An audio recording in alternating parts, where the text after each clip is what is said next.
good morning, good afternoon, good evening, wherever you are in the world.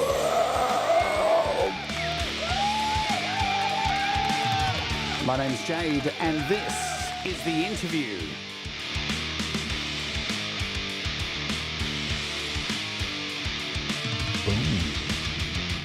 And today, I have the pleasure to present to you Simon Dower from Abramelin. And we're going to kick off today with a track called Full Gore Whore.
What's going on, everybody? Welcome to the show. My name is Jade, and this is The Interview, and I hope you're all doing good. Yes, indeed. Finally, we have the man on the show.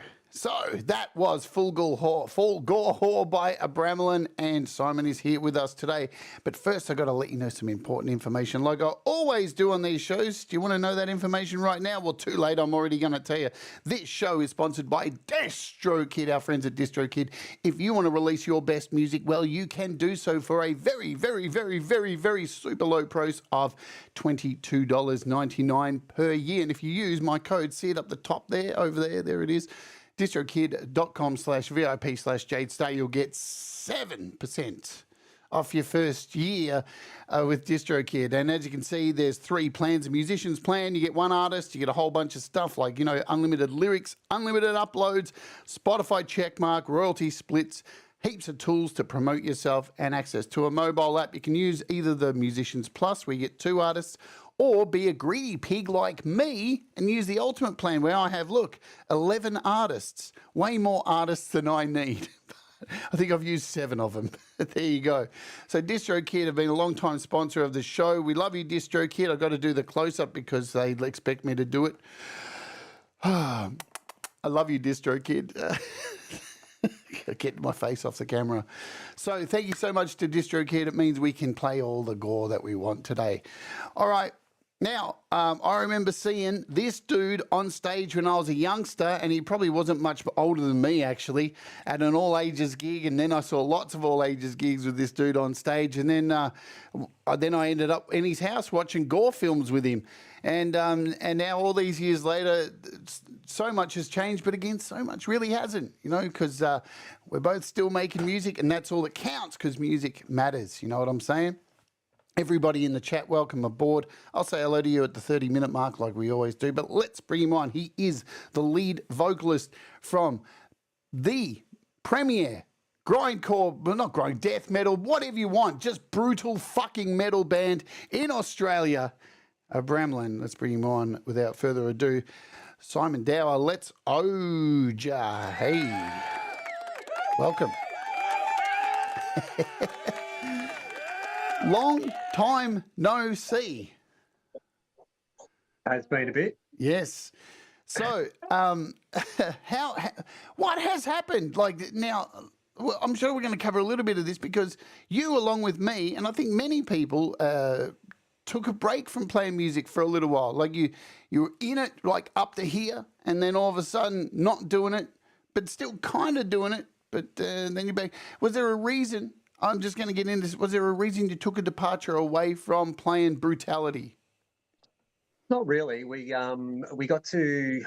I'm trying to think of like the last shows that we did. I think we did like a Cradle tour in around sort of like 2000, 2001 or something like that.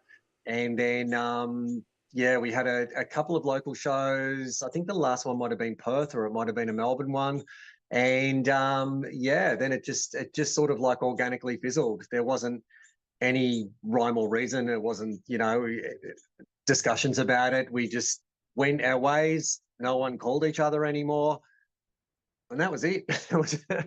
So probably about as organic as you get, because nothing was discussed, and no one felt the need to call anyone for ages. And then yeah, it wasn't until fast forward from that was like 2002.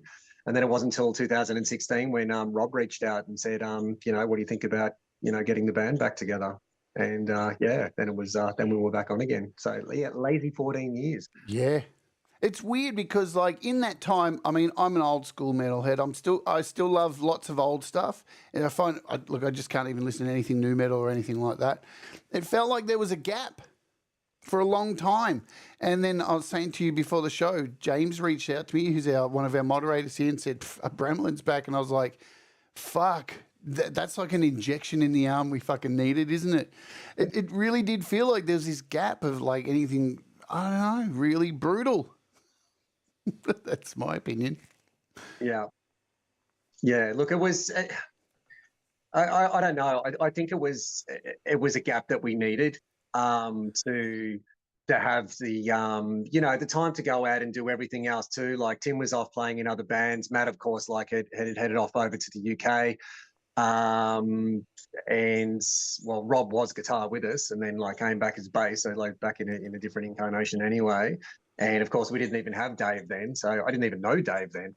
I met Dave along the way at a went and saw Goat Whore and Behemoth, and and Dave was actually promoting them, so I ran into him there, and I'd ran into Tim. I hadn't seen Tim for like fucking 10 years. Wow. And and he's just like, hey man, he's like, wow, if we ever get the band back together, this guy's going to play drums. I'm like, whatever, it's not going to happen. But hey man, how you going? And then all of a sudden we were going to get the band back together. So I thought, I just probably I'll have a look at this guy on YouTube and see what he's like. And I'm just like, man, wow, we get to have him. Fantastic.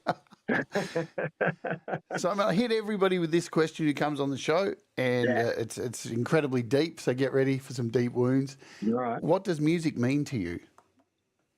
Oh, God. What does music mean to me? Music is not a new one, but it is actually it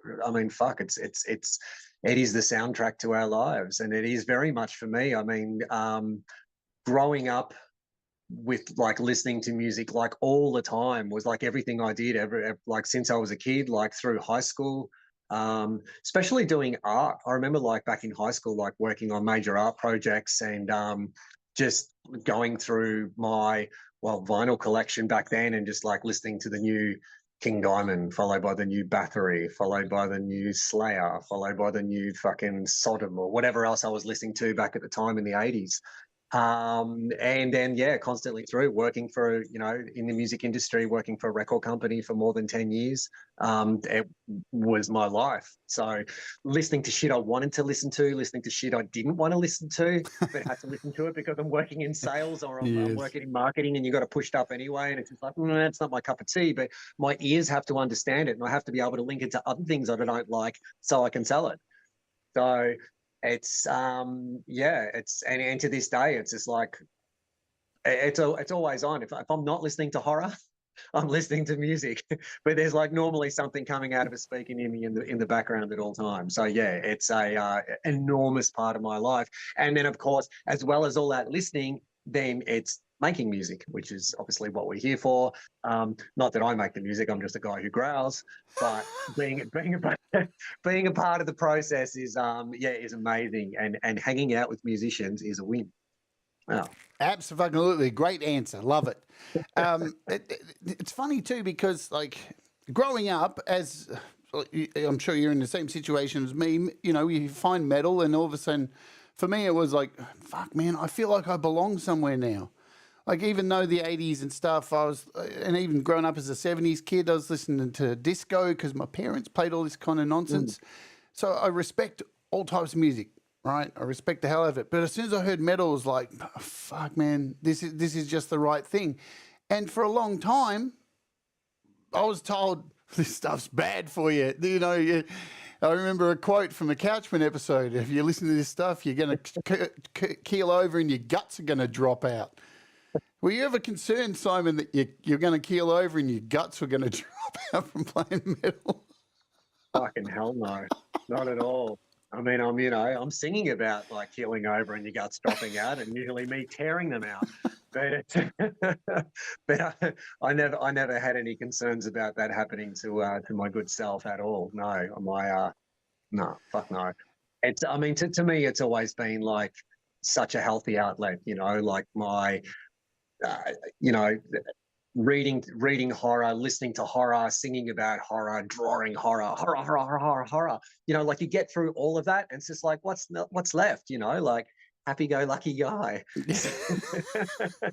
It's funny because like I remember, just for an example, and I was in Metal Labyrinth, I think it was called then, Metal for Melbourne, for those international views. We used to have a couple of metal shops. There was actually a few more than that, but like that was specific. You had Pipe Imported, became Extreme Modern Invasion music, Extreme Aggression, and we had Metal for Melbourne, which became Metal Labyrinth. And I remember being in Metal Labyrinth when they moved to Banana Alley, and I was standing there playing pool one day, and all of a sudden, Customs burst through the door and started removing CDs off the shelves. And they're taking like Bin Corp Buttering by Pungent Stench. It was like, what the fuck is going on? At that time, I remember going, man, is this the end of metal? Are they going to like fully take this? It seemed like really a fucking bad time. Here we are, 2024, and it's just such a distant memory. Like nobody seems to give a shit about I can write lyrics now about just the most disgusting shit and nobody even bats an eyelid. Was there a time when all this stuff was going on that you thought, man, my craft is being attacked. Am I going to be able to continue doing this? Or did you think it'd blow over? I had a feeling that it was going to blow over. There was I remember when all of that happened, actually, because I was working in the music industry. And we had several albums that were attacked. Bean Court Buttering, Pungent Stench. There was a couple of Cannibal Corpse albums, Dismember, and I don't remember what else internationally, but domestically, yours truly were picked on. I think we were the, as far as I know, we were the only Aussie band that was attacked for our lyrics for the self-titled album. So we had to remove the lyrics from the album, which is shit, because I spent a lot of time writing my lyrics, and and back then in the early days too, I think I was a little more indecipherable as compared to I am now. I mean, it's still, if you don't really know death metal, it's probably still a bit tricky to understand what I'm saying. But for those who have got their ears attuned, I do spend a lot of time trying to get as heavy as I can, but also, people can understand what, or at least get a fair idea of what I'm saying. But the same thing has happened in film. I mean, Queensland's always fucking copped it, like the poor bastards. But we had it for a while in all around Australia too. There were certain films they picked on too, and even went back, chopped, re-released, or pulled them from the shelves altogether too. So Basket Case too. There's a whole lot of them that got done. Yeah. So you're always going to get those moments where, like, fucking some fuckwit bureaucrat like steps in and goes, "Oh, I don't think people should be watching this, so I'm just going to play nanny for the whole fucking country or the state or whatever, and govern what people can and can't do," which fucking drives me insane. Like, don't tell me what I can and can't watch. Do you know what the funny thing is, Simon? See, I've worked in the adult industry for discipline and all that kind of stuff, and those very same people who put the kibosh and all that stuff would come and see me and have me spit in their face. That's the irony of it. You can't do this thing, but anyway, I need to go here and be humiliated and pissed on. Yeah, exactly. I know. Yeah, here we are. I would pay good money to do some things to those people. But anyway. Mate, I was paid good money to do that. and let me tell you, it wasn't a sexual thing for me. It was more of a, God, I love this, and I'd love to remove your head while I'm doing it. Yeah. Oops, am I on YouTube? Damn. All right, let's get off. Let's move on. So, speaking of being young and stuff like that, mentioned before, do you remember the music that was played in your house by your folks? Did it influence you? Who were some of the artists that you would hear, or by family when you were a youngster? Probably it's not so much what they would play, it's what I would play. I would like, as soon as they weren't there, I was like straight into the lounge and rifling through their record collections of anything they had to play. Like, I just, from as long as I can remember, is that as we discussed, that love of music. I think back then it was like a lot of those sort of like 70s compilations albums of just whatever the hits were at the time. And then album-wise, everything from like, the Beatles through to some, probably fucking prior to listening to Grave and Entombed, the other Swedish act I was probably listening to was ABBA. Of course. Because you didn't have any choice. I mean, it was pretty much like whatever your parents had. It's like whatever you had access to. So yeah, some fucking shockers. But I think there was some okay stuff in there. I always liked, love looking at the, Bat Out of Hell album cover. I was just like, wow, look at that. But then I suppose, like, by the time, like in the late-ish 80s too, like with my sister and other kids in the street getting dressed up in Kiss and performing like concerts to our parents and whatever else too for like 20 cents a pop. And, things like that. So we were already at it at a pretty young age. And then I suppose by the time I actually had enough pocket money to start buying my own shit. But the very first piece of vinyl I ever bought was the 7-inch of I Love Rock and Roll by Joan Jett. Oh, brutal. Yeah, was my first 7-inch. And then my first piece of vinyl was, I think it was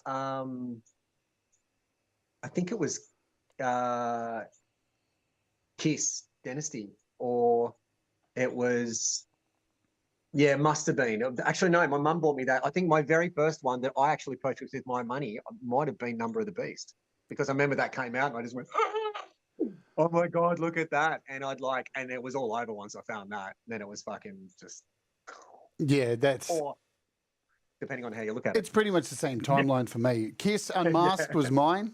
My grandma got me Kiss Unmasked. I'll tell you, I've said this on the channel before. My old man when I was younger, used to catch me dressing up as like a chick and go, "What the fuck? I'll belt you for this shit." And then you know what he buys me for Christmas for an album, because he's like, "Oh, I see you into this metal stuff," you know. So he thought this is very masculine. We'll get you something for. He bought me "Look What the Cat Dragged In" by Poison. And I'm like, dude, look at the front cover of that. If there's anything more trans, like, I don't know what you're thinking, but he goes, I thought they were all girls. Like, so do I. It is what it is. What it is. What about the first gig? Do you remember a first big gig as a kid that you went to? Yeah, 1984. There was but two in the same year. It was the very first one that we went to. I think I was in like year 8. Was Twisted Sister Stay Hungry tour. Oh hell yeah! Because I went with like some guys from school. But the first one I wanted to go to was like just maybe a few months later was the World Slavery Tour, the Power Slave, Iron Maiden, and that fucking changed my life. That was just like stood there and just went, wow, that was so impressive. You know, the whole bit, you know, just watching them live at Festival Hall, it was, yeah, fucking standing next to the speaker, coming back with like the sorest neck in the world, and just going, oh my God, you know, little shitty old camera with a square flash bulb on top, trying to get photos of Iron Maiden. These days now you go to a gig. He came out on stage, and I was just like, oh, yeah. fuck my shit. It was amazing. You go to a gig now and everyone's just cameras. The whole gig is just cameras. I know. It's like fucked. It's so different from like, you know, like everyone standing there actually being interactive and absorbed now to just like this whole sea of people watching it through their screens. It's such a disconnect, you know.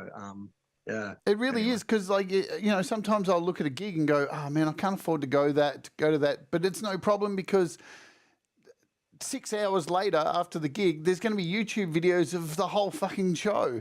Like, it's really ruined it in a way, and you know. Yeah, I mean, look, you still miss out on the, you know, the atmosphere and the live sound and everything else that's going on in the room, like all the sights and sounds and smells and the people you would have met, and the, you know, the whole sonic experience of actually going to a show. It's like, you know, as we were talking about before, like say with The Substance, for example, like going to see it at the cinemas. Or I know, like, you know, was actually, we won't go there because you're on thing, but like, let's just say, for example, that you had a download that was done from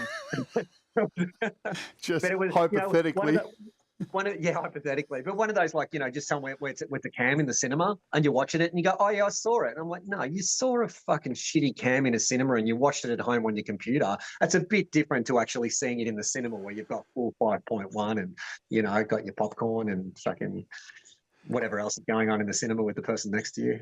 I wouldn't have watched The Substance if it was a cam version, but there is it's an actual screener. Yeah, but I'm just using that as an analogy. For sure, like, totally. Yeah, like, no, I fucking refuse to do cam versions. You know, no way. But but the difference of seeing something in that capacity versus just watching it as a, you know, whatever. And it's the same, like, once again, and it's also just from that one person's perspective, whoever that was, you know, standing there with their phone, which is, you know, anyway. Yeah, and there's always somebody next to going, "Oh, I like this song, Brian," and you're like, "Shut up, bitch." Do you want a drink? Do you want a drink? Shut the fuck up. Do you want a drink, Craig? Fuck Craig. So let's talk school. I love this question because, like, here in Australia, for me anyway, we had a really amazing school program of music. Music was always a part of my school program. In year 12, I did this cool school program where I got to be in a band and we got to play with all these. We played with Midnight Oil. We got to just do really cool stuff.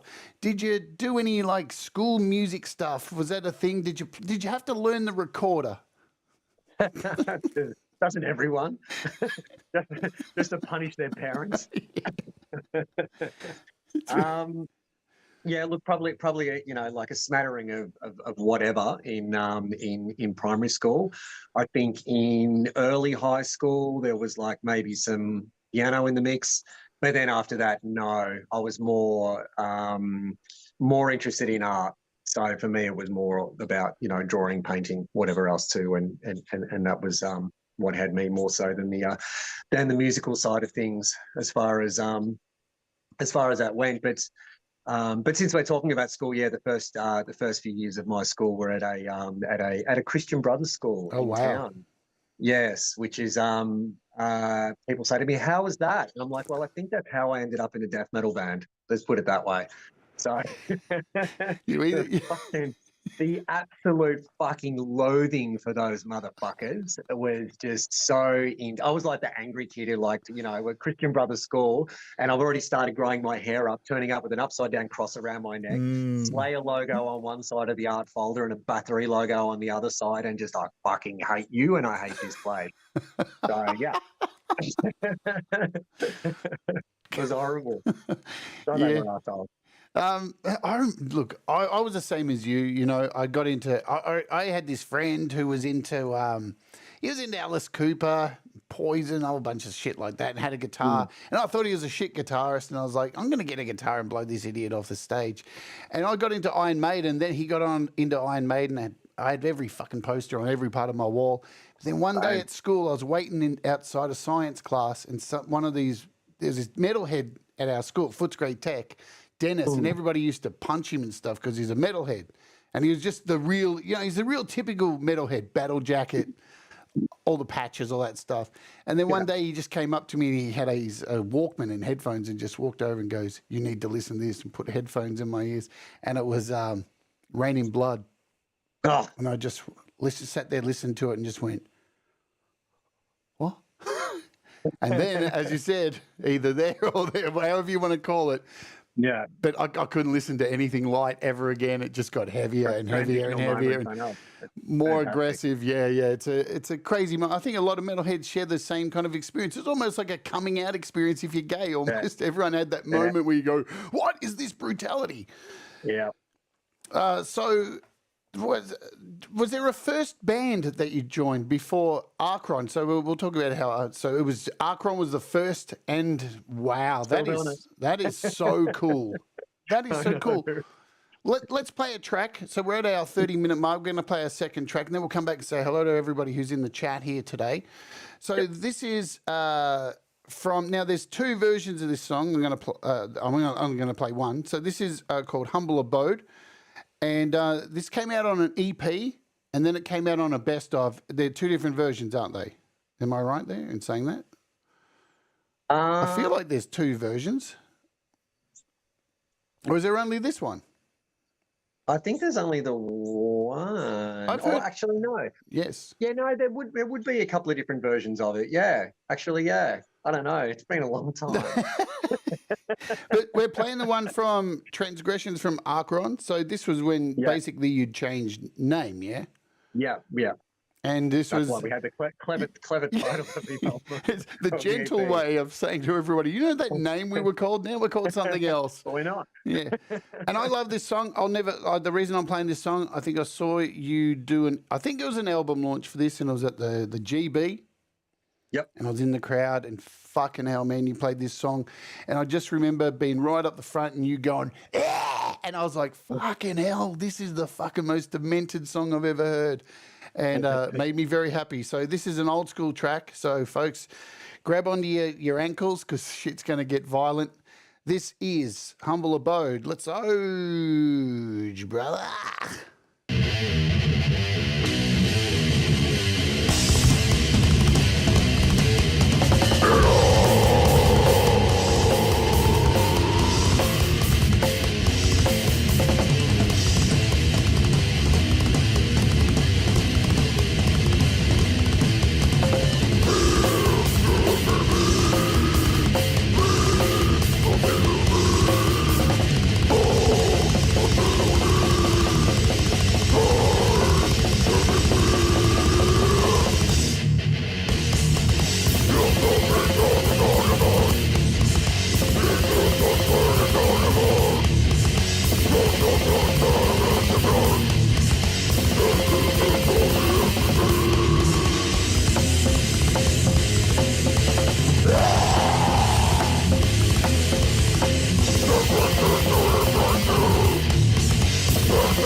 Wow.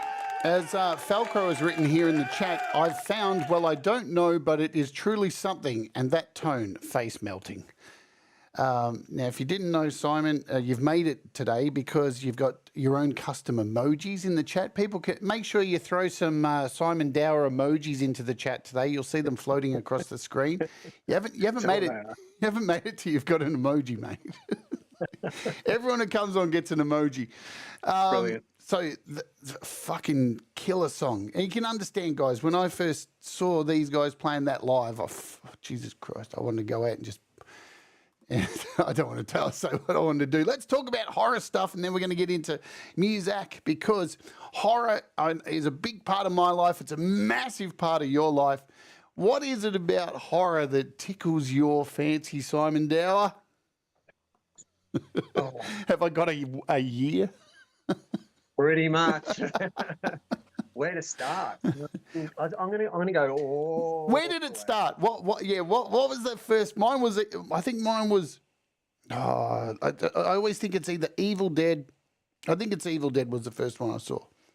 Right. Okay. Yeah. Yeah. A bit before that. So as long as far back as I can remember, I remember, but back in the day when I was born. There was, how it worked with R-rated films was it used to be 6 to 18 originally, yeah, and then they changed it years later. It was 2 to 18. Wow. And then it was just eventually what we've got now is just 18 plus, and yep. You can't get in under. Like, even if you got a baby, it's just like, your baby can't see that. It's like, when you reckon it gives a shit. But anyway, so that's how it was. So I remember like less than 6. And my parents taking us to R-rated films at the drive-ins, and then being probably 7 or 8, and they were like, pull your feet up and pull the blanket on and pretend you're asleep and look young. And I was like, okay. Good old drive-ins. So we could still be like under 6 and then get in and watch whatever the fuck was on the screen, you know. So it goes all the way back till then.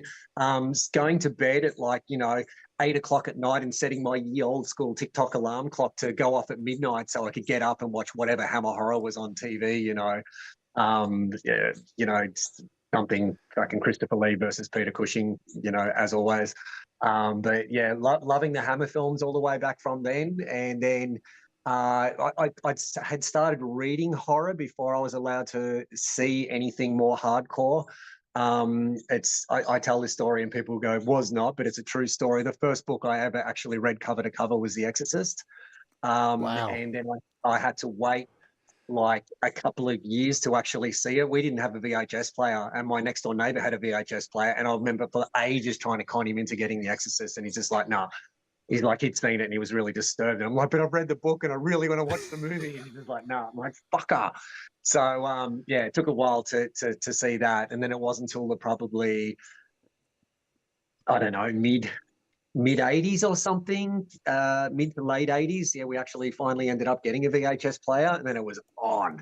And, yeah, watching loads of stuff then. And then by the late 80s, I was, if you remember, I was into underground tape trading, demos, audios of bands all over the world. But at the same time, I got interested in underground tape trading VHS as well too. So I could watch uncut versions of said favorite horror films back then as well, and have uncut, Argento, Fulci, fucking whatever US horror films, just other, and then random things that we couldn't even get in Australia. I'd have versions thereof, as well as all those other disgusting things that I had. Which I'm sure you'll recall. You're not the only one who was scarred. I've got many scarred friends from back then. Just like get them really stoned and make them watch fucking horrific things as well. Oh man!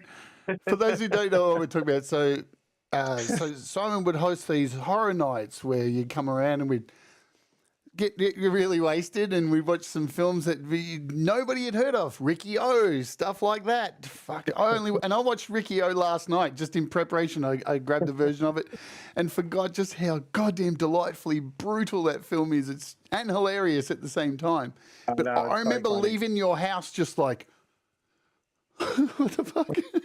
shotguns, Jesus Christ, the stories we could tell.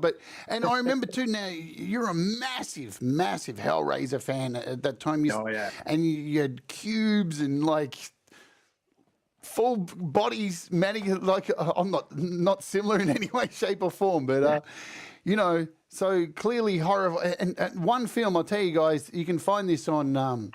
This film scarred me, and it still scars me to this very day. It's a small Australian film called From Sunshine to Hell. You played that for me. I walked out there.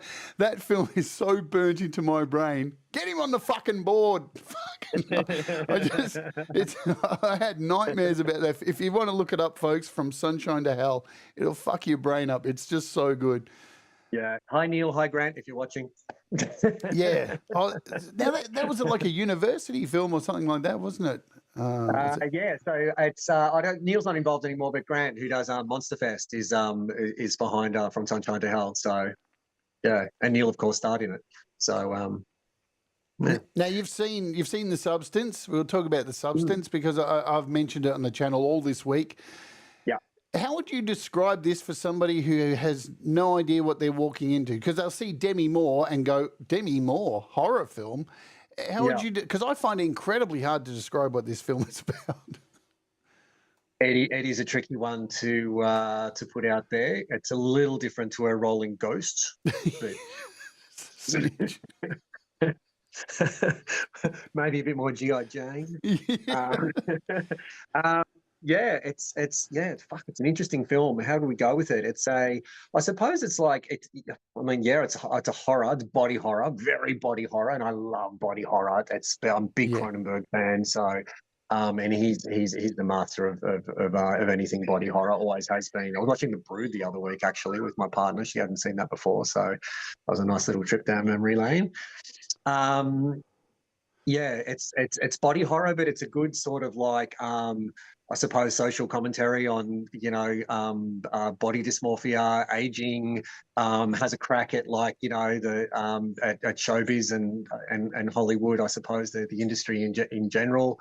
Without getting too much into it, because I'm a real no spoiler guy, so I don't want to say too much about it. Totally. But it's it's the cinematography in it. It's so gritty. It's so visceral. It's so and the wind up on it's just fucking out of control. Yeah, the second act you're going, wow, this is really full on. Then the third act you just go, what?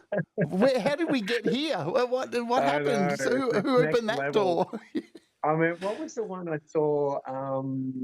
I think it was it might have been with Evil Dead Rise. They were saying, oh, the most amount of blood ever used in a movie. And I remember watching the end of The Substance and going, nah, not anymore. Yeah. Just like that. Yeah, there's a lot of blood.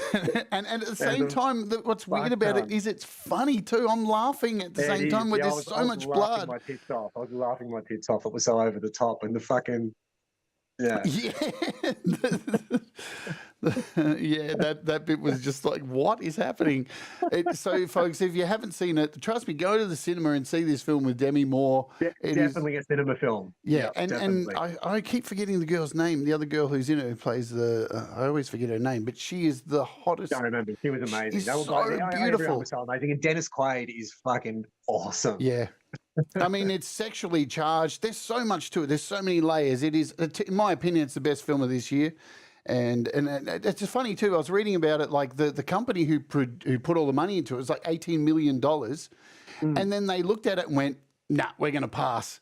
And then this small time company picked it up and just went, "Oh, we'll take it," and it's just fucking exploded. Yeah, they'd be spewing right now. Oh shit! Yeah, all that money, 18 mil, and it's just killing it. So yeah, gore, horror films, I'm guessing that's what leads you to Let's Talk Music. Before we do, we'll say hello to folks who are here. Thanks everybody for hanging out today. We've got Ed Zielinski, we've got Ed B. Metal, we've got Ashley H.M., Hugh Caldwell, Frank Terzo, Chris Lane Sr., Forrester the Wolf, Cold Acre, of course, James, what's going on, doing a good job moderating along with Thomas Christ. G'day, Thomas Christ, Barry Glenn. Who else is here? I'm scrolling up. Say hello in the chat so I don't have to scroll too hard. Joe Glenn, the Falcrow's here as well. Mateusz Prakowski, g'day. What's going on? Brad Example, hello, Brad. I hope you're well. I'm scrolling up. I'm going to get to a point where I can't scroll anymore. So just if I haven't called your name, yell it out in the chat so I can say hello. Cold Acres banging all the links. Look at him go. Abramelin's new album, Sins of the Father, came out this week. Yes, Bandcamp links are all in the description. Good on you, James. I'll pay you nothing after the show. I'll pay you in love. Full respect. Thanks, James. Thanks, bitch. Feisty Feather, hello to you as well. Look, if I've missed your name, I'll try and catch up as we go on, and we'll give away some memberships soon as well. So, you found metal, you're a gorehead, all this, and all of a sudden you get the opportunity to start a band. How the hell does Acheron start up? What is the process? How do you meet? How do you start jamming, and how does all this happen? Geez, it would if have you been, can remember. Yeah, I can remember actually. There's oh God, it would have been in the probably around 87, 88. And we were, did you ever go to Bell Street Rock? Yes, back in the day? I got in underage many times, my friend. Yeah, I know, they were pretty loose on IDs. Just a little. And our IDs back then, it wasn't photo ID, so we just had like bits of paper with someone else's name on it and whatever, and they just look at it and go, whatever. I think the first underage I got in there was to see Hobbs, Angel of Death. Rest in peace, Hobbs. Yeah. Blessings. Yeah. Well, so we were at Bell Street. And Abs, or David Abbott, who was my bestie at the time, he's like, oh, we're going to start a band, and Michael, who played drums on the demo, was there as well, and he's like, Michael's going to play drums and I'm going to play guitar, and in that same sentence, it's like, well, I'm singing. Wow. And it's on. And so it was just a conversation at the bar, and it was just like, yeah, I got another mate who can play guitar and another dude I know who can play bass. Great. We got together and we just started jamming covers back then, I suppose, to start with. When we did that first gig in 88, October 88 was our first live performance. I think we did like maybe a Sodom cover, a Bathory cover, nice, and one original, something like that. You know, it was all just whatever we were listening to it back at the time, and whatever was like, you know, for us it was as extreme as it got back then, which was the artist that was happening around that time in the late 80s. That's what we punched out, and then it was pretty much from, I suppose, I was a bit lazy for the first year or so, trying to get the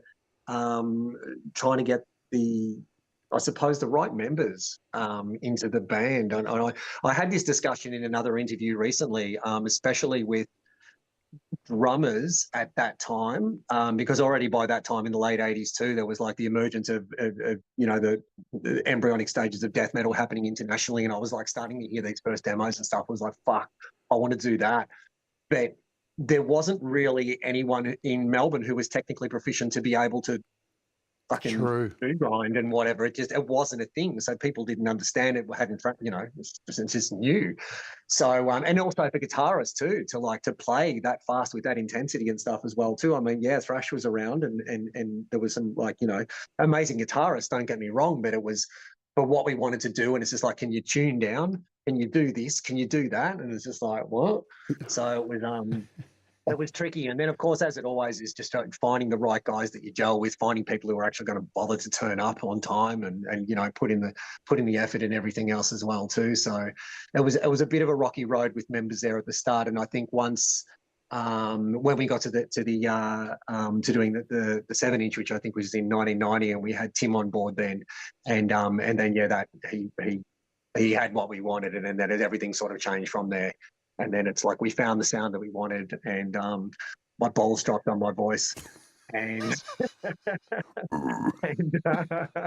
it all sort of started rolling from then. Yeah. So you dropped 2 demos, and I remember getting the 7-inch. I've lost all my shit these days. I know Cold Acre in the chat. He's pretty much got everything. So he's got all the stuff. So he did a Eternal Suffering 1990, then a 1992 promo demo. Yeah. And you know, you're turning out all these gigs. People are digging it. You class is pretty fucking extreme. I always remember myself just going, the dude from fucking Acheron's, that's the dude with the fucking crazy deep voice. And so you're pretty much, well, definitely here in Australia, I believe, it's just my opinion, the originator of the Cookie Monster, the deep fucking ground. Nobody could better it. So then all of a sudden, something happens, you change your name. How did that come about? Why did the name go from to change to Abramelin from Acheron? Yeah, there was well, we'd kicked off 88, and then we had because I used to share the load of or the fan mail with Abs. So we'd get stuff in, and I'm like, yeah, you have those ones, I'll do these ones, whatever else too. Plus, also I was also had started tape trading at that time too. So I'd have my like tape trading pen pals, horror and audio all over the world I was writing to, and then a lot of fan stuff that would come through too. As I said, we'd divvy up. So we got contacted by the US band Acheron, who was a black metal band, and said, oh, look, we're Acheron from US, I know you guys have got the same name and we think you should change it. And it's just, and Abs is like, writes back to them, fuck off. We whatever. And then they write back, oh, get fucked. And I'm like, well, look, this is going nowhere. I said, look, I don't give a shit. Me being the usual fucking, diplomatic guy that I'm like, we'll change. That's cool. I was into practicing magic back then, so I was doing ritual magic, high magic, whatever else, and I had the book of the Sacred Magic of Abramelin the Mage, and had read a bit on that, and I thought, that's where I'm at the moment, so let's adopt that as a name of a band. So that's how we ended up with Abramelin or Abramelin. Or Abramelin. Depending which way you want to go. It's Sepultura, not Sepultura. Anyway. Exactly. Celtic Frost or Celtic Frost? Like, who knows? Did you get? Look, I don't fucking remember. Did you get kicked? Did you get people pissed off at the name change and people complaining about it? Because I certainly didn't cry. No. I think it was early on enough in the piece that it wasn't such a big deal. I mean, if you had done it 10 years on or something, it would have been a big thing. But for those, I think it was because it was more of a domestic thing back then. It was, people were just coming to see us live. They still knew it was us. It wasn't, I don't think it was that big a deal. I was wrapped because I got to redesign the logo. Yeah. So got to redraw that up and stuff and do it far more, at that time was, pardon me, more, in keeping with death metal than our old school Acheron logo that we'd done. I mean, I'd sort of borrowed letters from it and I suppose just, souped it up a little bit from what it was to come up with the Abramelin logo. And we still run with that logo now. We didn't have it on Deadspeak, but we've used it on everything else and now it's back and it's stood the test of time. I like it. Yeah, look, it's. I was comparing the two logos before doing this interview, and to me, it's a more mature logo. It still maintains but it doesn't have that. I don't know, because sometimes you look back at some logos and go, man, it's so cartoonish in a way. At the same time, but that's the thing with metal too. I mean, there's a lot of people out there. I take metal serious. Don't get me wrong, but it's funny at the same time. If you're sitting there reading Stargazer, right, and thinking, you know what, I might just go grab a shovel and head out and see what I can find, then you probably shouldn't be listening to metal. Right? So I'll never forget, I remember when you were writing that song and I was at your place and you were telling me about, oh man, I've got this song called Stargazer and, so it's from the corpse's view looking up at the stars while, she's up. And I'm just going. Stargazing is that one. Stargazing, from the view of the corpse. Yeah. Stargazer is the fucker, and stargazing is the fucky. Yeah, sorry, from a necrophilia point of view. So yeah. It's early. But yeah, what a beautiful, beautiful, touching subject. I remember how excited you were about those lyrics, and I'm just going, yes, man. But you have to have a sense of humor with this kind of stuff too. It's like, as we said before, with novels, movies, this is no different. Nobody's literally telling you to go out and do this stuff. Yeah. I mean, and there've been cases with music, clearly, where some people have done some stupid things. And it's like, and music's been blamed for it. And it's like, I think it's not the music. I think it's the mental state of these people. Of course it is. It's just, it's people have always, you know, when it comes to, you know, fucking law bureaucrats, whatever else too, it's just looking for a scapegoat, you know. Yeah. I suppose, you know, now it's just like with a better understanding of and I think more so than back then too, of mental illness or of, you know, or just of psychology in general too, of people. It's changed a lot, but back then it's like, or even further back, you know, like say in the times for the church to just go, you know, and use that as something.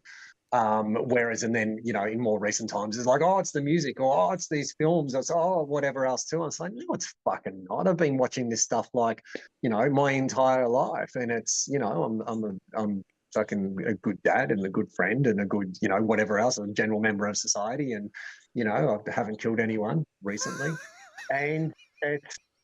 Yeah, no. Look, for me, it's always been a healthy outlet, and yeah, you know, and I mean, it could be anything that you know, you could listen to fucking hip hop and do fucking stupid shit and go, oh, the music inspired me, or you could listen to, you know, classical music and fucking go off your rocker. Like, does it really make any difference? I think it's just easy to, like, you know, target horror or target metal because of the imagery that we use.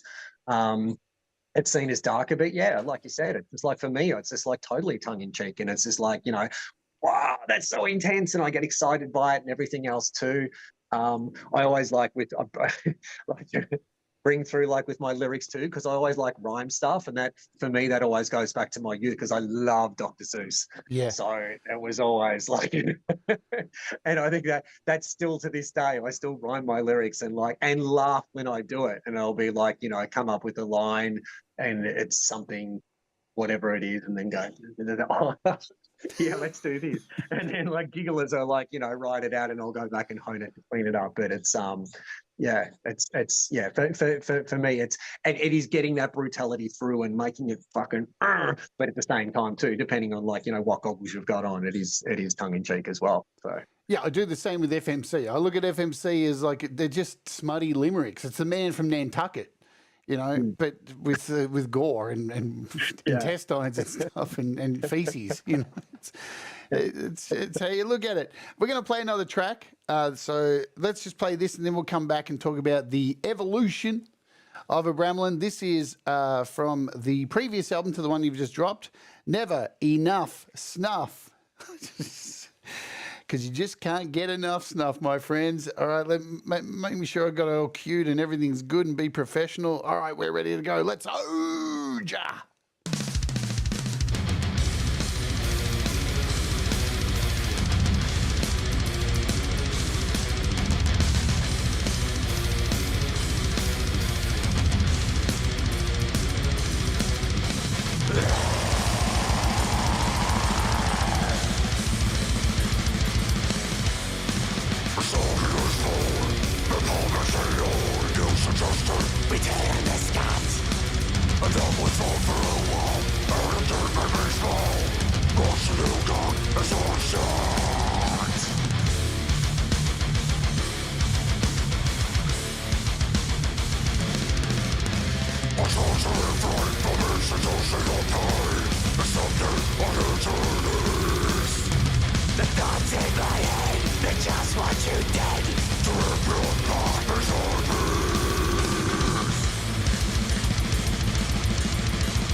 Fucking hell.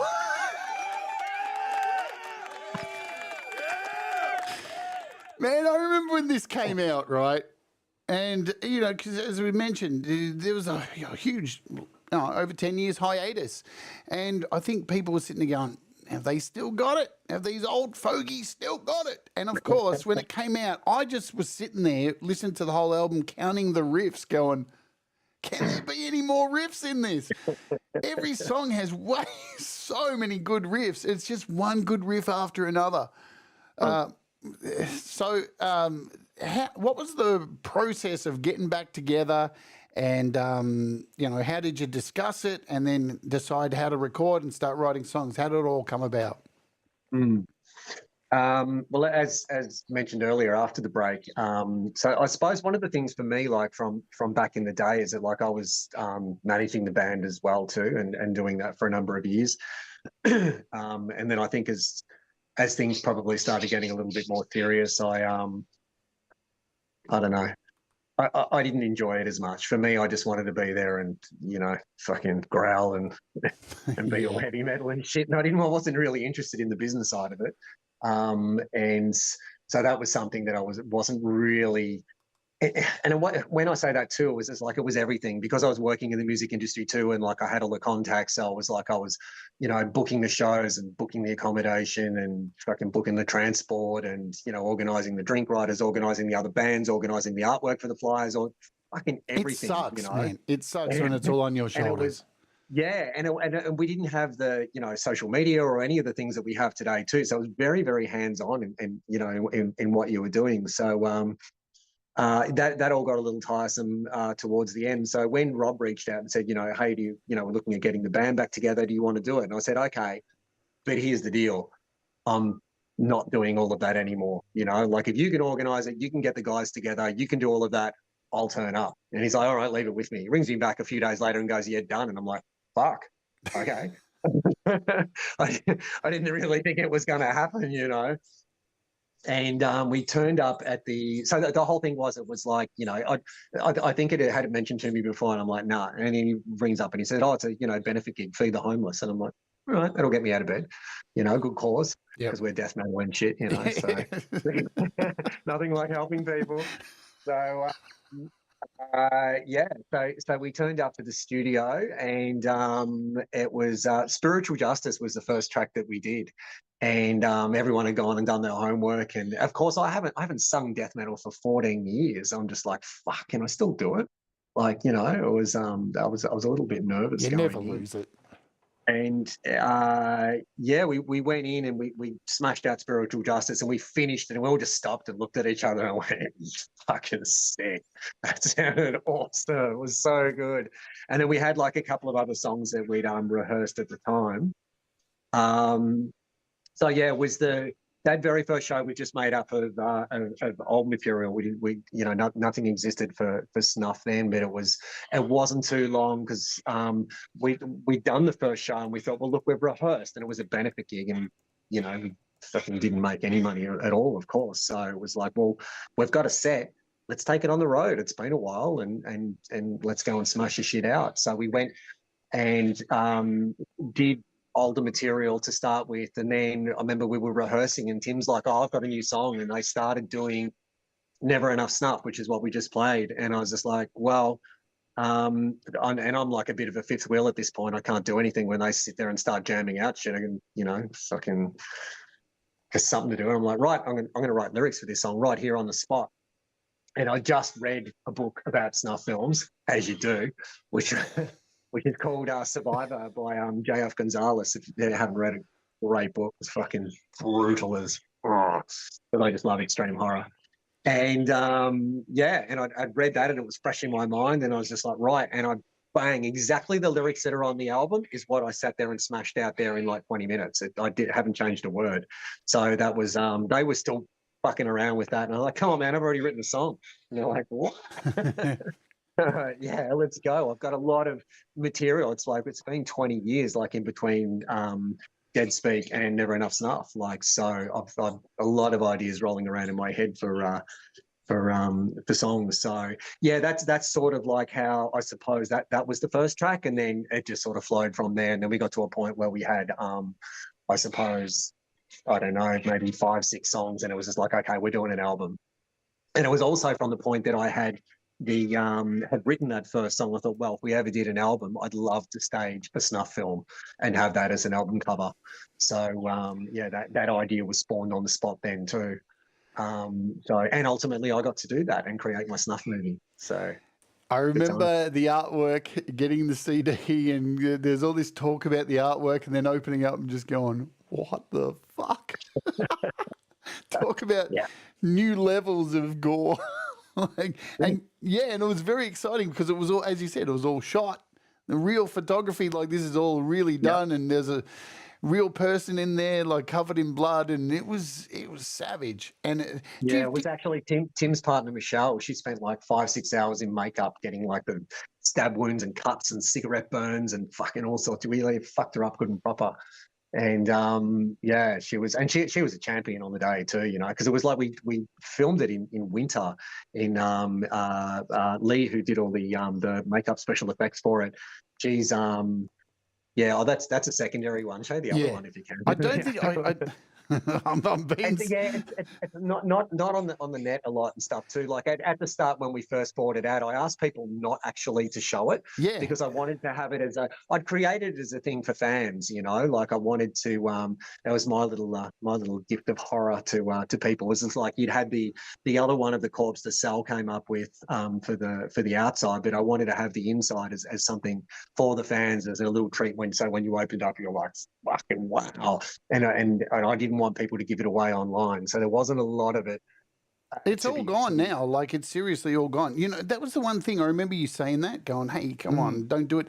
And people being cool, people didn't do it.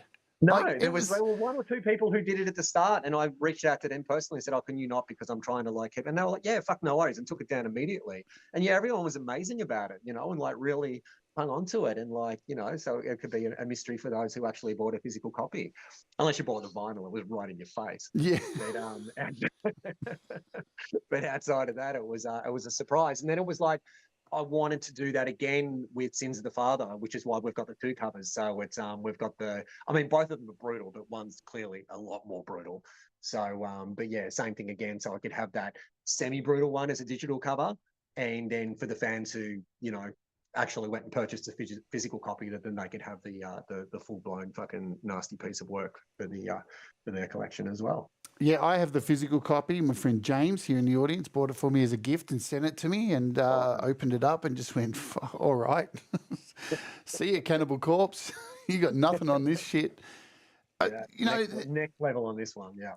Yeah, do you second guess yourself with this stuff these days because of, the way the world's going? People can get... I was reading some stuff yesterday about the latest gen of kids trying to cancel Cannibal Corpse. Do you get worried about this stuff of people trying to cancel you for this kind of stuff? I mean, it's a thing. No, not really. It's like, for one, I don't think we're as, we're fucking underground death metal band in the armpit of the earth, like it's... Dude, what a description. You need to put that on your Bandcamp. Just fucking keeping it real, like, I don't think we've got like the notoriety and everything else to do it. It's just like, fucking trying to cancel culture something that's so small. It's just like, whatever, no one gives a shit anyway. So I don't think we're there and enough in the public eye for that to happen. And anyone who's is bothering to actually search us out or has known us for a long time and everything else too. I mean, it's hopefully clearly even from this interview and like hearing me talk is like I'm not some sort of fucked up weirdo. I mean, I'm in my own way. We all are in our own way. Yeah, aren't we all? But it's clearly tongue in cheek. And for me, it's always been about dark art. Like I'm into old school horror, so I want to do something with like practical special effects. I don't want these fucking shitty AI covers or something. Just. I want to do something where I can express my art. And as I said before too, I'm like this guy who hangs around with musicians. So yeah, I get to sing and I get to write all the lyrics and everything else too. But for me to be able to express, that and work with a whole team to bring that together as a cover, I feel like my own little like Tom Savini or something from, like and pulling together like special effects to make something really special and something for the for those who actually collect the physical material, and rather than just like having like whatever, like I want, especially if you get the vinyl and open it up and see like all the work we went to, and we went to Sal put together this fantastic like montage of like the making of the album cover stuff. Great. People could really see the lengths that we went to. Like we spent fucking so many hours pulling that together. People look and go, "Oh, sick cover," and it's just like, thanks. You got any idea how much work went into that? Especially post-production for Sal. Like, man, she put like fucking over 100 hours in doing all the post-production special effects on it. So it's the prosthetic that we had like on Martin's chest, was an existing one that Larry from Scarecrew had. And when I saw it, I was like, I want that, and I want to make something out of that. So that was sort of like, it was almost like reverse engineered. So I had the prosthetic, and then we had to come up with an idea of like how we were going to do it. And I want something where we're ripping guts out or there's something in and whatever else, till we came up with the concept of like having the demon fucking a priest in the heart with an inverted crucifix. And the demon's my daughter, by the way. Keeping it in the family, yes. Keeping it in the family, I know. Sins of the father, fucking come on.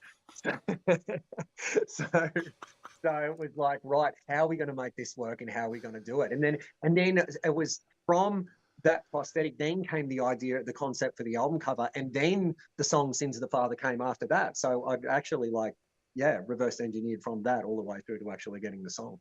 So what was the original question? It doesn't matter, man. It doesn't matter. I need to run my little ad here, which is all automated. Yeah. So for DistroKid, speaking of being creative, making your own stuff, you should be doing it right now with DistroKid. I'm going to let them, or me, past me, tell you in a pre-recorded video that I made. Let's do it right now. As simple as this. Is proudly sponsored by DistroKid. Introducing DistroKid, your ultimate music distribution solution. For just $29.99 a year, DistroKid empowers you to release unlimited tracks on all major music platforms worldwide, including Spotify, Apple Music, TikTok, and so many more. Plus, use my link distrokid.com/VIP/JadeStarr and get 7% off your first year. You'll also keep 100% of your royalties and gain access to valuable tools like instant verification on Spotify and detailed revenue analytics. Don't let your music go unheard. Join DistroKid today and take your music career to the next level. Thank you, DistroKid, for sponsoring today's presentation. Yes, thank you, DistroKid. We love you, DistroKid. You know I love you, DistroKid. We're in a relationship and it's been long-lasting. And I won't be stargazing with you. So there we go. So let's talk about this new album because that's what we're here for. Sins of the Father. I'm going to bring up the artwork. Sinzo, you've just been, I should have had this sorted. Abramelin, Sins of the Father. It's some savage artworks. Let's have a look. Let's get it up here now. Art, images. I love how when you go to Google, it's all blocked out. I love it. Look at this. Got to click on it. Yes, I want to view the image. Here we go. Look at that. Now that is a work of art. Damn. Is it safe to say that, like, is there a theme for this album? No, it's all of my I suppose there's been, well, with Stargazer and Stargazing on the self-titled, and there's a couple of sequels in the mix on Sins, but they're more or less like an anthology. It's a collection of multiple horror tales, all like stitched, stapled together, right, across the course of it. But no, there's no theme as such. I like to mix and match my concepts as much as possible. It's just whenever I see artwork like that and, a religious kind of thing, and here where you came up from school, I just, when I first saw what it was going to be called, I'm thinking, is this going to be a full-on thing about, priests and all this kind of stuff that, they're renowned, and some of them, for doing some pretty unclean things. There's a reason there are stereotypes. So I thought it was going to be that, but as I went through the songs, I'm like, well, this isn't the case at all. So, no. And what was the process? Because look, this is another thing I want to bring up. Now, the band has been through a lot of lineup changes. And even if I look at Wikipedia here, there's a timeline look at this. There is a timeline. Look at this, and you are the only original member left now. You can see up the top here. You've been here right from the very beginning, right all the way up to now. And there's now. Yeah. Why do you think? What is the curse of the Melbourne metal band member switcheroos? Because it just seems to be a thing. Yeah, bunch of sluts, all of them. No, look, I think it was, to start with, I'm going to go, like I mentioned earlier too, it was just finding those who were technically proficient enough to be able to play what we wanted to do. Yep. And then the other side of that is finding the right people who you just gel with, like it's... Yeah, and people who have got the right work ethic as well too. As I said, who are actually going to bother to turn up to rehearsals, that you can rely on in certain situations to do things. Can you pick up this equipment? Can you go get the merch before the show? Can you make sure this marketing happens? Back in the day, like to just send flyers out or make sure they go out to the record stores and things are actually pinned up on the walls or whatever it might have been. Or then sometimes it was just organic breaks, or someone got an offer to play in another band, or someone just moved away, or like there's just fucking a myriad of different reasons as to why, a lot of things chopped and changed. It was very rare that it was like because of a, some sort of fucking squabble or some sort of, other reasoning, like a little bit more, a drama within the band itself. It was normally something pretty mundane. Yeah. And it was a couple of times that we had to, people, and I think it was only one or two instances where people had to be replaced because of whatever fucking reason, but it was pretty rare. But I mean, like if you do look at that timeline, I mean, there's some like, you know, I mean, yeah, I've been in there like since you know, Jesus was a youngin, and then it's yeah, I mean, Tim was there for like, you know, a solid 30 years. Rob's been there in some capacity. I mean, Rob's been everywhere. Rob, I know he's like right blood. So Rob was originally our sound guy, Yes, and then was our guitarist, and then he's now our bass player. So if we can just get him on drums and vocals as well too, then he's I mean, and you know he can do it. Like he's a drummer as well. He can do it, I know. He's a multi-talented wog. Yes. Rob Wog. So I'll tell you a quick story before we play this next track. So when I first came out, Simon, I was living in South Yarra. And the first day I came out and I was walking around, I had a credit card and I was buying all these clothes and makeup. And this was my first day as Jade. And I was walking past Revolver. And the first person I ran into as me was Rob Wog out the front. And he looked at me and went, "What the fuck?" I go, "Oh, yeah, man. So anyway, this," and he goes, "I could give a shit. I've seen you do worse in the past." First person and the most, you know, and you know, the interesting thing was too, for all of my friends, all the people who ditched me after that, nobody in the metal scene. And that just shows, you know, because metalheads are just awesome. Let's play a track. Let's play The Gory Hole. You ready, folks? This is from the new album. This track is wild. Let's do it. This is The Gory Hole. Let's Oja.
better, Nick. Far out, man. Like now, the thing is, I've noticed with this very, very melodic album. Even though it's brutal as fuck, there's just so much beautiful melody in there, and that's one of the things I think, even from the last album, that you maintain riffage. There's so many beautiful riffs in. Listen to me, I'm like gushing. Like it sounds like Mozart to me, Mozart with balls. So in this day and age of home recording being such a big thing, I mean, that's what I do. I teach people how to try to. Did you go into a studio for this and go and record, or are you delving into the home recording kind of world? Home. It was, so Matt wrote the album in lockdown. Right. So yeah, it's all written to click. And then he passed that on over to Dave, who went down to work with Joe, his brother, in Tassie, where he recorded the drums. Then Matt did his actual guitars over the top of that. And then Rob recorded his at home. And then once all of those pieces of the puzzle were pulled together, then I went over to Beveridge Road Studios out in Sylvan and saw Mark there. I've worked with him for Never Enough Snuff as well to do the vocals.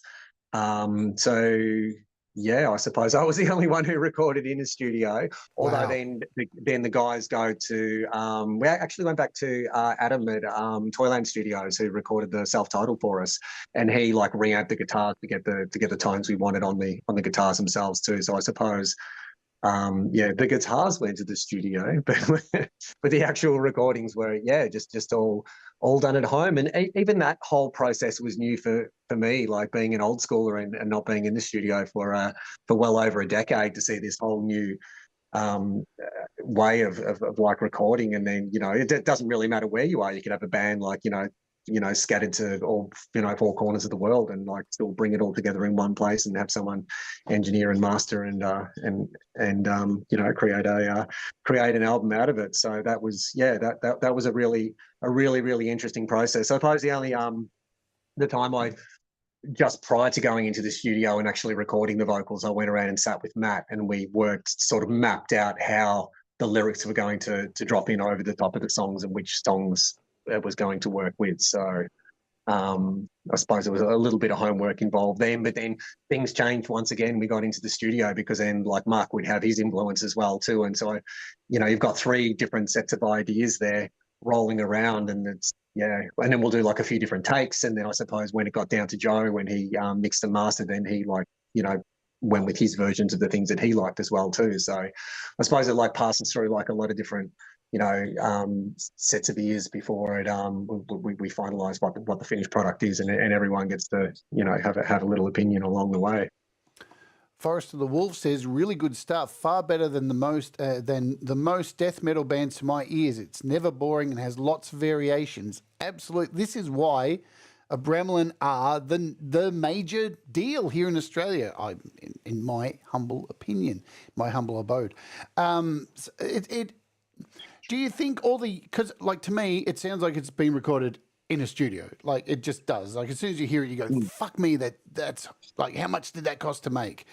Do you think having the past of being in studios has benefited you and the guys to create something that sounds like that? Because, I see people who have all these great tools, home studio tools, and can, like, I make all my music on an iPad. You can do that. You can make studio quality stuff, but they're still not getting over the line. And I always attribute me being able to make pretty high quality stuff is because I have that history of going in studios and having engineers in the past and listening to what they say and seeing the things they do. Do you think that's benefited you with your current stuff?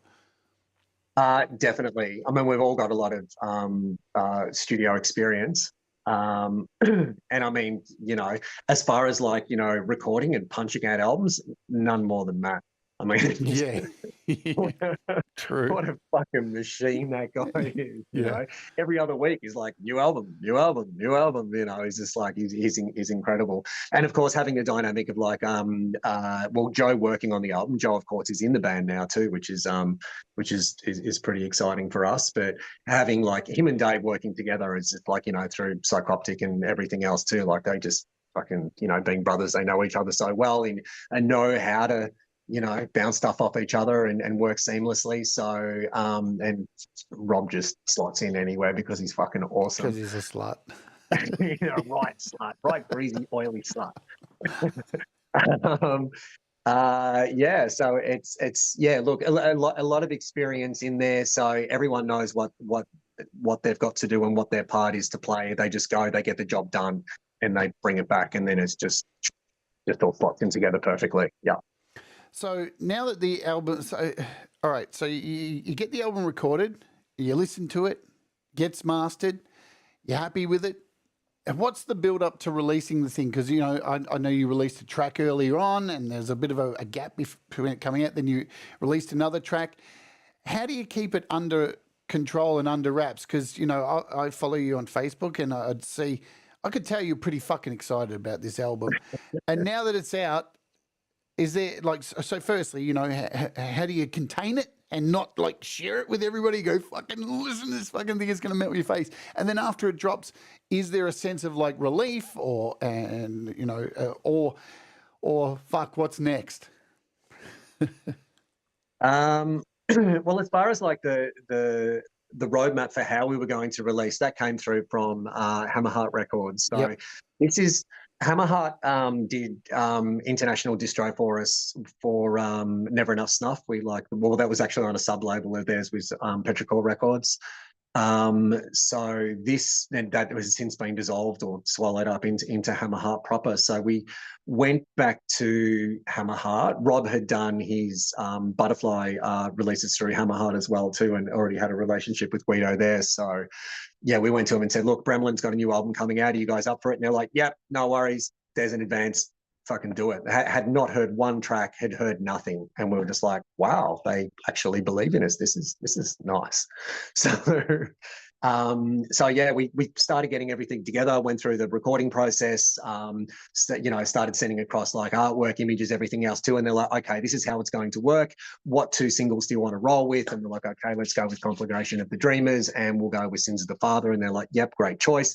Here's when this is going to be released. Here's when that's going to be released. Here's when you're going to get your stock. Here's when, you know, and they had the whole thing mapped out in the way that they want to do it. So we'd sort of let them take lead in that capacity. So therefore we were, you know, just keeping everything tight to our chest and going, right, okay, well, no one's going to fucking hear shit. You will get to hear Conflagration first. You'll get Sins of the Father a little later. And then you'll just have to kick back. And then, of course, unless you had the opportunity to come and see us live, where we'd played Sins a little earlier and then had played the Gory Hole, which we did up in Canberra recently, and we'll also be unleashing on people on the forthcoming album launch tour with Pestilence. So that's pretty much how it rolled. And of course, the album did go out to media, but media, like in the same way that like the fans had held back on the cover art for Never Enough Snuff, like just didn't release anything. You know, they might have played it to people in the privacy of their own home or whatever, and like fucking whoop-de-doo, like good on you. Whoop-de-doo. No one put anything out on and let it leak, which is really cool, because it always is a little bit scary for bands when it's it's actually going out to people and they've got the files. It's like, oh fuck. But it's everyone was super cool again. It's and once again metal, like people give a shit. Metal. Yeah. Mad respect, but it feels like there is a mad respect for the band. And because I've watched a bunch of the interviews you've done where you've done track by track interviews and broken down everything, and you can really tell everybody who's done these interviews is really a fan. Like I'm a fan. I'm a gushing fan as well too. Look at me with my Abramelin shirt on. And also you've played a fuckload of gigs with a fuckload of big bands. You mentioned you're going to do a gig with Pestilence coming up. Who are some of these bands that you've and one of your favorites out of all the big artists you've toured with?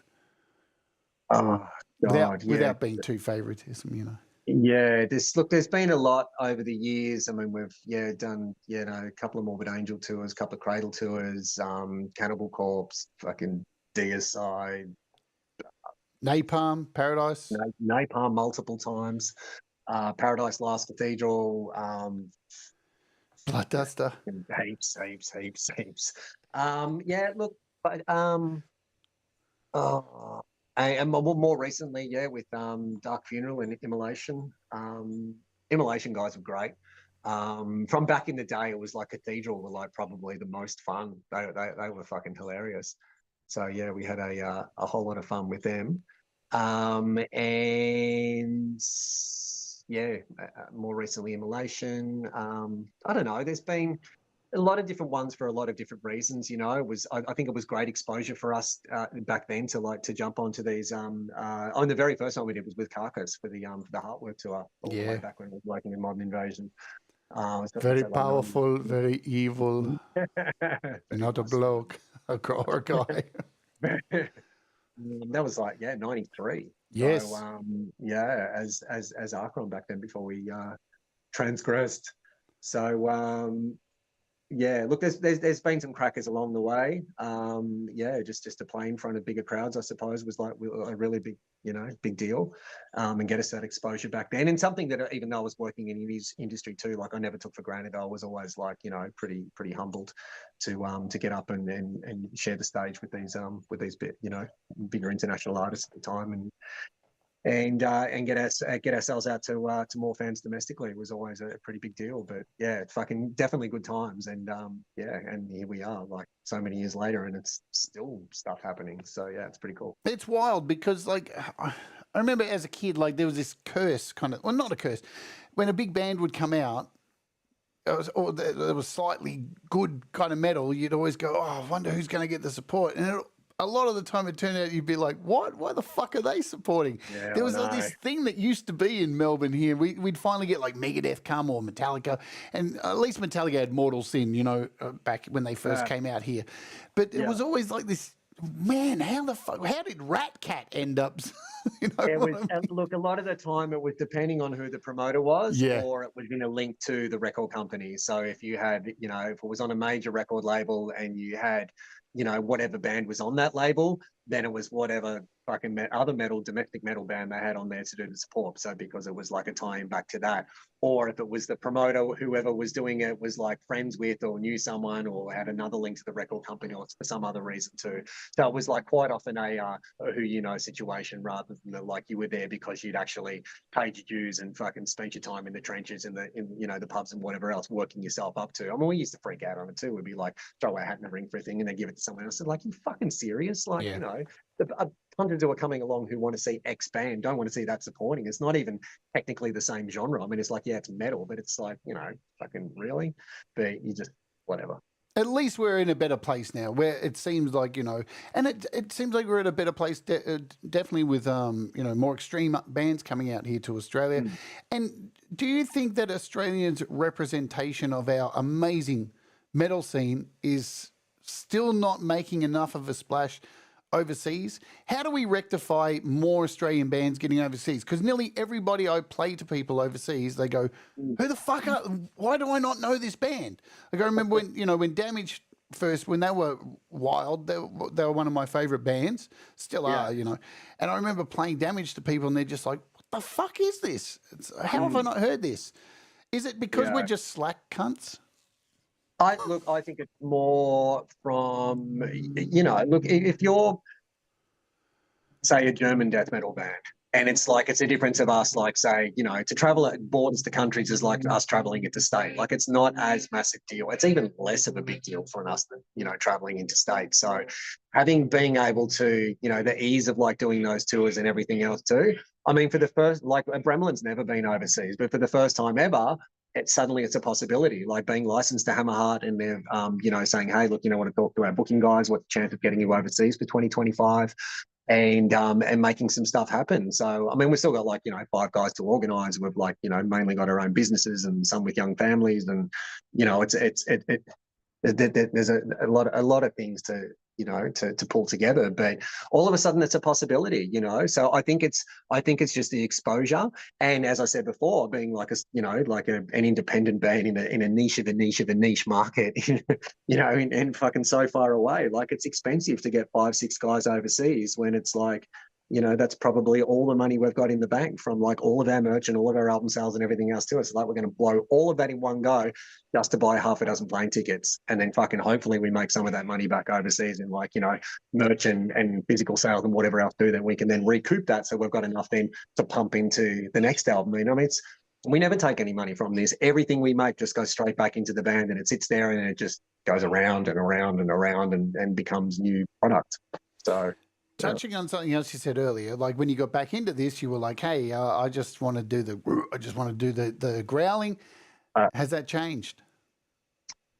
Yes and no. I mean, it's like having two promoters in the band is just fucking awesome. Yeah. And I mean, you know, so they've like had so much stuff organized. The Dave is just the best. I mean, not only is he such an amazing drummer and just such a fucking like nice guy, he's just got, because he does this, like it's his, apart from like doing direct merge, he's, you know, promoter and bringing artists out. He does it day in, day out. He knows what to do. It's all like just for him. So we turn up at places and shit's just under control. He's like, yeah, band's booked us over there. Yeah, accommodation's done, it's over there. Yeah, your drink riders are over there. This is done, this is done, this is done. And we're like, I love you, Dave. So yeah, he's the best. So a lot of that stuff's already taken out. So it actually gives me more time to interact with fans these days, which I really enjoy doing. You know, like it's getting out and just, you know, pressing the flesh and talking to people and smashing beers and doing shots and talking shit, talking horror. And yeah, which is like really, really nice. But also the answer to your question too, it's allowed me more time to develop the like with the album artwork and get more involved in, you know, expressing myself artistically through that and you know, bringing a little bit more rather than just the music, like bringing some, you know, some visual stimulus into it as well. So yeah, that's my part. We're going to play another song. We're going to close with the title track, but let's play Street Art. I normally don't ask people what songs are about because it shatters the illusion, but I need to just hear a brief, because when I think of it, I just think of street art with blood. And am I close? You're fucking bang on the money. Yeah, it's so street art is about, I suppose, from my perspective as a killer, and it's my street art. It's just like I've read it in like, I mean, as I said, I just read fuck tons of horror. Like I'm either like reading books at night time or I'm driving around listening to horror during the course of the day on Audible. So and I'd read it was in a horror anthology where there was such a thing going on of that as a concept. And I'm like, right, well, I'll just take that and turn it into my version thereof. So it's like, yeah, stringing people up and have them like flayed and like wide open so all their organs are on display. And just, yeah, that's essentially, you nailed it in one. So yeah, that's what street art's all about. And growing my collection, my gallery of gore. Right. It's like Banksy in an alternative universe. Yeah. Gore Banksy. All right, let's do it. This is Street Art. Boom.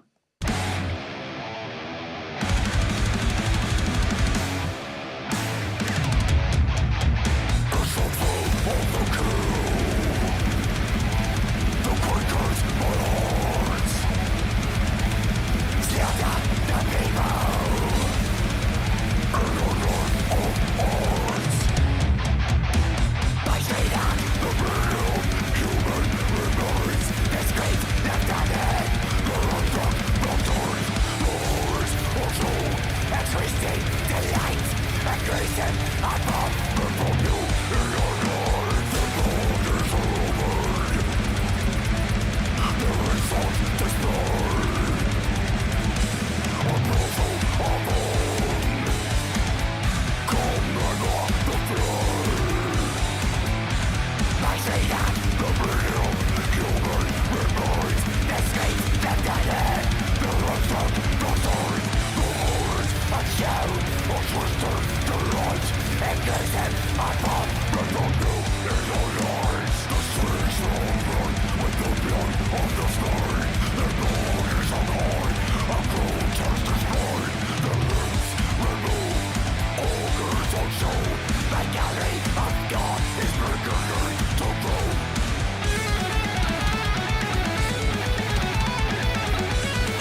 Boom.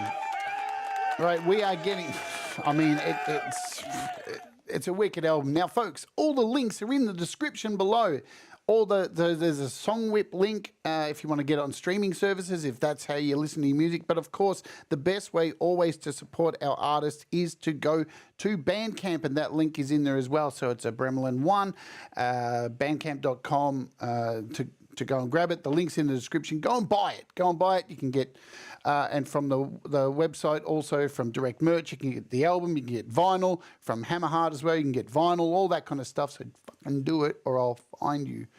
I just like to say with the physical copies, it's like, especially with the vinyl, like it is worth it. Like we've gone to a lot of effort with the artwork. It's not just like, you know, what you've seen on screen. It's just like opening up and seeing the inside of the gatefold, the booklet that's inside as well too, with the montage of like all the behind the scenes for the cover art and some, you know, just extra bits and pieces, and you get all the lyrics and the whole kit and caboodle. But yeah, it's amazing the difference between, you know, like say Bandcamp, for example, like even buying a digital copy, like we get like, you know, 85% of that sale actually comes to us, whereas like Spotify, it's like 0.001% of the sale.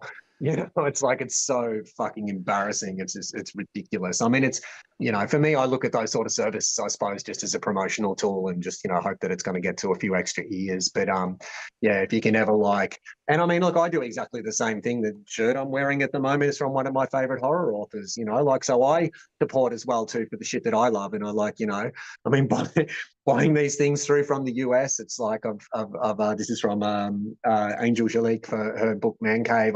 I bought stuff too from Christopher Triana and Aaron Beauregard too, some of my other extreme horror authors who I so dearly love.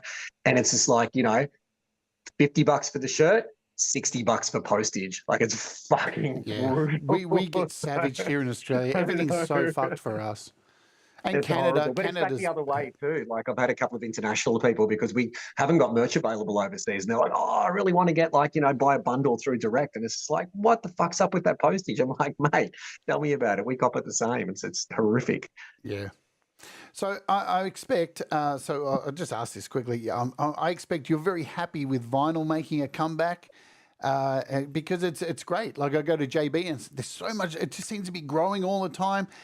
Is it good that it's coming back for the artwork or for the quality of the music? Both. Yeah, look, it's you know, it's so much more of a tangible thing than you know, than CDs, and then obviously a lot more so than just having like a digital copy of something. It's like a you know, looking at something on screen and then having a coffee table book. You know, something you can pick up and actually like physically flick through and just like, wow, it's just, yeah, you know, to have something that you can touch, smell, feel, like, you know, the whole bit is always, you know, indulging all of your senses is so much more. So yeah, no, I think it's wonderful for a myriad of reasons, but yeah, definitely I suppose for part two of what you said too, for myself, is like having even more real estate where I can unleash artwork. And going, okay, well, what can we put there and what can we put there, and let's have additional stuff. And there was a few conversations with Hammerheart around that too, because I wanted to have even more facets too. And they're like, hey, cool your heels, this is getting pretty expensive. And I'm like, I don't fucking care. We're only, it's not like we bring out an album every other week, you know, and it's just like, we're clearly doing our piece from this end. Like, you can see how much work we've put into this. And Guido was fantastic. He's like, yeah, look, I can see where you're coming from and I understand. He's like, all right, we'll do, you know, the first one is a limited edition where you can have both artwork and you can do this and do that and go for gold. And I'm like, whoa, let's go. So it's yeah, pretty cool to have that larger format to play with, for sure. Warren Smith says, what a treat. We're getting Abramelin, Nile in the same month in Victoria. Rock on, Simon. You, man. Look, the thing too, and I think a lot of people don't, especially younger people, don't realize too, when you're releasing vinyl, you have to do a completely separate master as well too, because, you know, the grooves, the way masters work, and if it's too bass heavy, the needle's going to bounce out. And a lot of people don't understand the difference. I mean, I do mastering on my Patreon for people, and it's a whole different scene because, you know, you have to alter it slightly. And I think it's very exciting seeing vinyl come back. I'm super excited. I'm just about to buy a record player myself and actually get back into it. So that's cool. Now, lastly, I want to talk about fitness. Yeah. Because I know it's very important to you, and like it's something that I care about a lot too, because over COVID I put on a lot of weight, and here on the channel I do a series called Walk With Me, where I went and bought some cameras. Now I walk around Melbourne filming, trying to lose weight. You are a fitness instructor. How important is it for people to get out, get fit, and get well? Wow. Well, Yeah, I'm a PT. I've like always been into fitness, which is why I fell into actually ultimately being a PT, because I just fucking loved it from like early days of doing martial arts, and then like going to the gym, and then racing mountain bikes, and then more recently now as a trail runner. So that's my gig these days, and then maintaining fitness for that and helping other people with their fitness. I mean, also too, like I feel that like if I wasn't as fit as I was, my stage performance would definitely be different. I mean, that's a big part of like belting out death metal the way I do is because of my fitness level. I mean, anyone who's seen us play live, like sees me at the end of the show, and I'm fucking saturated, like it's like a full body workout, like up there, doing what we do on stage. But look, ultimately it's about, longevity. I mean, I'm 54 years old now. Like I feel fantastic. Like I don't have any trouble keeping up with my kids. I usually smash them. And yeah, and I want to be able to do the things I'm doing still in another 10 years, one in another 20 years, and be one of those freaks that you look at like on a YouTube thing, go, oh, check out this old motherfucker. He's like 88 and he's doing a marathon. I'm like, me. You only get one vehicle in this lifetime. So like, fucking take care of it, like feed it well and put the right shit in and whatever else too. Not to say you can't party. I mean, I'm still like, party with the best of them, but it's like, you pick your moments, and for the rest of the time you balance it out. It's all about life balance. So yeah, eat well, hydrate well, maintain your fitness, and fucking have a long and healthy life. Yeah, I love it. It was you who and James, who got me back into thinking about getting fit again. I didn't realize how much weight I was putting on. And, I think it's very important, as like I used to teach singing as well too. And one of the main things I teach people before even any scales and all this bullshit and all this theory is, are you sleeping well? Are you eating well? Are you treating your body well? Because you are a living fucking instrument. And no matter if you're growling or singing opera, it doesn't matter. You need to fucking take care of yourself. And it's 100%. One of the things I promote here on the channel is mental health and physical health and all this kind of stuff, because you are not going to be here to make great music if you don't do these things. So correct. And thanks for calling out sleep too. That's like such a massive one. Like people always like, big on like smashing yourself in, whether it be going for a run or hammering yourself at the gym or whatever else it might be too. But if you're not getting that recovery time in, I mean, that's where the body actually does the building. I mean, it's the breaking down we're doing with the exercise, but then it's the rebuild that's happening when we rest, when we like put the right nutrients into the body and all of that part. So sleep is fucking paramount. So yeah, people make sure you're getting enough. Fuck yeah. And for those of you who don't get the pleasure of seeing when we're playing some music, Simon's off cam sitting here already working out. Like, and I can say, Cold Acre says, Simon's going to go for a 10-mile run after this. I'm not kidding.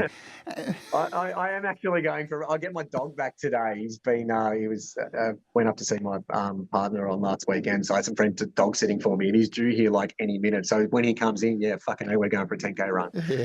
So yeah. Awesome. So I've got one question I ask everybody. The last question is a really easy one. This one, the first one's normally hard. The last one's easy.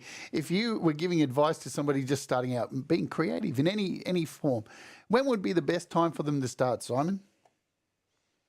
Look,